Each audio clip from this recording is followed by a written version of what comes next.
How's it, guys? The team at Philglas Swiggot has asked us to give you a little bit of info on some of our wines. Here at Savage Wines, we've just released our new vintage, which we're pretty chuffed about. It's looking awesome, mostly the 2019s, along with 2018 Savage Red. Some of you might have been and visited us here before. We've got a little winery in the heart of Salt River, close to Cape Town, focusing on site-specific wines from around the Cape. So we got the white, which some of you might have had before. As you can see, it's partner in the red. There are a wealth of information on the labels. It's a little bit of Sauvignon Sem and Chenin on the white, 2019 vintage. Very textural, a completely different take on something like Sauvignon. And then Savage Red, which is Syrah from a little vineyard called Langverwacht in Stellies. It's technically Kuilsrivier, but it falls under Stellenbosch, and it just sounds a little sexier. It's a pretty awesome Syrah, lots of white pepper spice, very typical of what you'd get from that area on decomposed granites with a very strong maritime influence. And then a wine called Follow the Line. We like to say Volgie Fok and Telephone Lane. It's a little wine from Darling, which is just epic, grown in granite.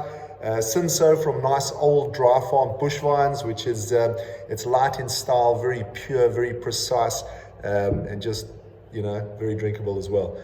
We got another wine called Thief in the Night. Thief in the Night is Grenache, Cinso and Syrah from the Piccaninnish Kloof. A little bit of elevation, beautiful area, 2.5 hours northwest of Cape Town. Just amazing terroir for Grenache. So the wine is Grenache dominant. Again, quite light in style like the Follow the Line, but just something that's got purity and a real expression of the Piccaninnish Kloof and South African Grenache, which is fantastic. We've also got a little vineyard called the Girl Next Door, which makes this little wine. We don't make much of it, unfortunately. It's pretty scarce. It's a little 0.38 of a hectare vineyard right down at the base of the peninsula in a place called Fishhook. Gets pummeled by the wind. It's a sandy gravel. We have to mulch the living daylights out of this poor vineyard just to keep it alive, basically.